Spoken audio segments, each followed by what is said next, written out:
We thing love hip also hop. that happened on there. I seen you guys, and I will play a rare clip of GTV. Hold on, let me find the clip first. Greater Toronto Vision. Right, Greater Toronto Vision. Right, mind you, I used to have a studio called Visionary Arts Center, but that's another story for another day. Right, that's the same studio he used to record at. Another story for another day. Gutsy. We ain't gonna talk about that. Let me find this here. Let's get a refresh going on here on my screen. Is the video I'm in? Yes. So this is the video where you guys leaked a Booggz track. Booggz. Yeah. Where is that? It's down here. Go down. One more down. Yeah. Right. Yeah. Shout out Booggz. Boom, bada bing. Body lost 20K at the casino. I just don't check my lord, drop a Gino. I'm in the trenches where a gang call me Bino. I keep it. That's a fucking hole. I gotta pull it. I have to pull it. I'm in the trenches where niggas. Yeah. You know what, Booggz? Talk your shit, bro. If You have that song? Hold on. You don't have it? I don't have it. Damn. Come on. It'll work. Come on. It'll work. Ask Booggz to send it to you. Come on, man. Come on, man. You only get the exclusive here. You only get the exclusive here at the GTV network. And I told you, I know which ones are the singles. I know which ones which one are the We singles. love hip hop. Yeah. Body lost 20K at the casino. I just don't check my lord, drop a Gino. I'm in the trenches where a gang call me Bino. I keep it. That's a fucking hole. I gotta pull it. Okay. Yeah, Booggz has been out there busy lately, right? He's been posting a lot more on the gram. He's been getting at a few different people too. He got at Dope Boy DQ, R.I.P. Right? He made a post up on his Instagram not too long ago. It's somewhere on Reddit where he was, and he's been driving through their block and Really? yeah. And to be honest, bro, not that I checked him on it. Like I've spoken about it on the live stream, like where I've kind of been like, low key, you look like you're crashing out. With besides the chroma stuff, right? Of him like, you know, looking like he's reminiscing about chromas, which that's a whole other story, right? I spoke to him actually. Okay. I hollered at him. And he told me that there's a reason why, and it doesn't excuse it, but there's a reason why he's getting at his ops, even dead or alive. What was the reason? He said that during the time where he was in jail, and listen, this is just, I had to go and do my extra investigation on this right here, because I'm just like, bro, like I don't want you to crash out, bro. He said during the time while he was in jail, man's put out like a mixtape, if I'm not mistaken, and they were dissing his homie Gleeshi. Right, when he mentioned in the music video, in the Black Challenger music video, right, R.I.P. So from when he saw that, like he was like, "Yo, mans are down, we're in jail, and mans are dissing my homie who's dead and stuff like that," and he took offense to that. And since he's been home, right, and it was like on the anniversary of the man's death, he said that they released the mixtape. So from when he touched back road, that's the type of timing he's been on. So you think he's almost on like a revenge tour? Yeah, but he's, from what he's told me, he's not gonna be. He's not trying to take it there, and maybe this is just what he's telling me from the phone calls, right? Obviously, but like he's gonna keep it music. And he's gonna drop a bunch of music, and if you hear him getting at his ops in his music, don't be surprised.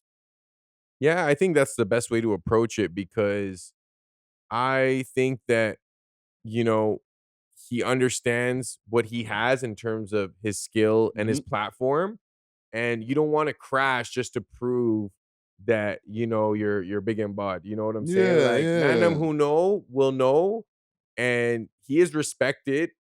But I think his music and his personality could take him to like a different level, because we're all talking about him. Yes, everyone online, everyone in the Toronto urban media space is talking about him. That's marketing. That's good. Whether it's like, oh, he's in psychosis, he's having an episode, oh, he's wilding, whatever it is, we're talking about him. Facts. We were not talking about him 2 months ago. Yeah, and it's true, because he literally used to keep his stories to like not members or friends only. Yeah. And then as soon as he stopped doing that, like he's ended up all over the timeline. He's on the Reddit. Like automatically people are engaged into what he has going on.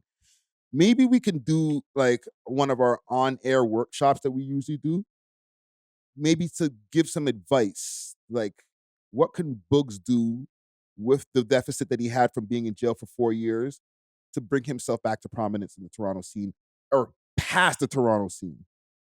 At this point, I think all he has to do is drop music because I think he's already kind of pushed himself to the forefront of the Toronto zeitgeist. I think all the IG stories, all the Torontology Reddit reposts, all the narratives, the live streams, GTV talking about it, you talking about it, other platforms, Six Trenches, everyone posting him, right? Yeah. So at this point, it's like he's relevant. He might be the most relevant Toronto rapper right now. Whoa. Just in terms of social media space. Yeah, you know what yeah, I'm yeah, saying? yeah. Obviously, Casper has the song that's booming still. Yeah, and but Savage Casper, his social media posts have become very homogenized.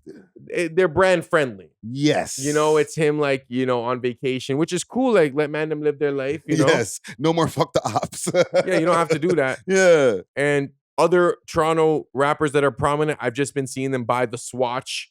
You know, the Swatch pocket watch. I seen YG do that. I seen Casper, but Booggz is every single day in our face, pause. You know what I'm saying? So you're seeing that.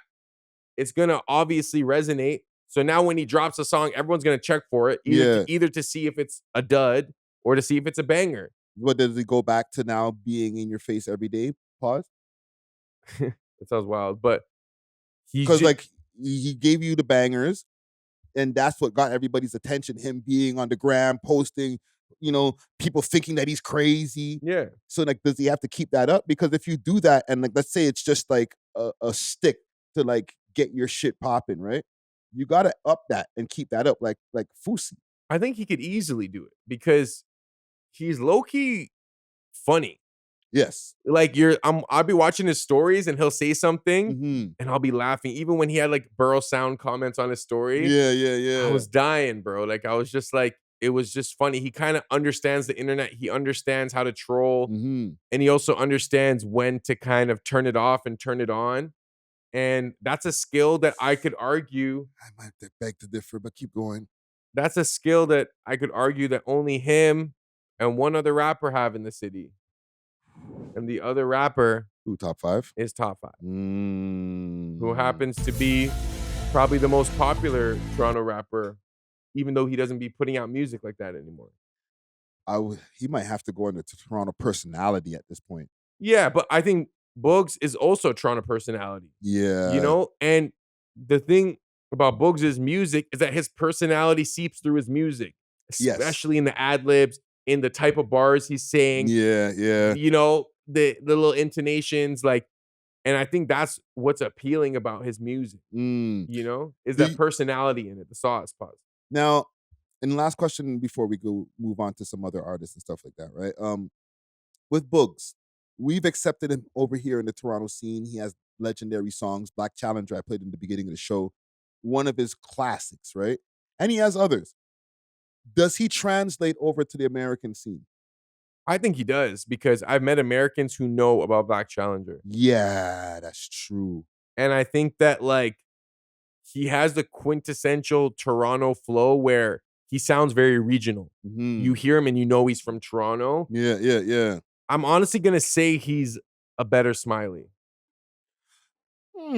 Because Smiley does have a very regional Toronto flow. Yeah. But I just feel like Booggz musically is like one level above him, but they're both sick. You know what I'm saying? I just feel like they would fall into that category of like Toronto artists that know how to make bops. One man is going to clip this and one man is going to be super cheesed about the clip. I know Booggz is going to be like, I've been saying this. No, Booggz is going to be like, why would you compare me to Smiley? Shout out Smiley, but it's not even like that. Like, I'm talking Drizzy. I'm talking Kanye West. I'm talking Dirk, Schmirk. No, you know what? You're right. And good impression, because that is the way he thinks of himself. And that's actually low-key a good way to think of yourself. Some people might be like, yo, you're delusional or whatever. But like, if you don't like fuck with yourself like that, bro, nobody else will, bro. You have to be delusional to want to be a rapper at the highest level. And he has a good work ethic. And I think at this point, it's just about putting out music. Yeah. Okay. So you got 2 strikes right now. Okay. The work ethic one and the turning it on and off. I don't know about the turning it on and off. And listen, I'm having these conversations as somebody who speaks to Booggz behind the scenes, so I'm not talking shit about the man. I've seen him in the past have a problem turning it off once it's turned on. Like once the crazy posting is going on, it's like, bruh, like look, he turned it off last time when he went to jail. They kind of turned it off for him. They turned it off for him, right? So I don't know about the turning on and off. The work ethic parts, I'm not sure. I can't say for sure. He has songs, but I also see him on the gram a lot. So I don't know how much he's in the studio. Well, that's because Vegas is not giving him studio time, Vegas. But he's also getting at Vegas. So I understand Vegas's perspective, you know, and, you know, they have a long-term like relationship as, you know, working relationship. So that's between them. That's the missing piece. Because you know what? I think Booggz could be locked in the studio all day in the stream of consciousness and put out like 30 songs, bro. I'm not even joking. It's very easy for him in the studio. It's just about locking in with the right person, finding the right beats. And once you have those tracks, he knows how to market it. Now you got to do the videos. Now you got to do the content. And I could see him doing a lot of like collaborations with like Natural or Real Piano Man or like Pizza Review or like, you know, like We Love Hip Hop, GTV, Extra Gravy. Like everyone is waiting to hear from him low key. Yeah. And he's had a deal before. So who's to say that somebody won't be interested in doing something again? Yeah, it's just about whether or not the numbers that he'll achieve will exceed expectations or meet expectations. You know how we talk about like first week sales for artists? What are his first week numbers going to be on YouTube? You know what I'm saying? Are we expecting 100,000? Are we going to expect 1 million? Are we going to expect 50,000? Yeah, that's the problem these days. That's why I feel like 5 hasn't dropped yet, because everybody's afraid of hitting a low number, because generally all Toronto rap numbers have gone down. Yeah, and then we can tell when they're bots. Yes. Like, it's not a bad thing if everybody's numbers went down. That's the thing that I want people to kind of like maybe take away from this, because I feel people are afraid to like now just have 10, 15,000 views on their music video. They feel that they failed.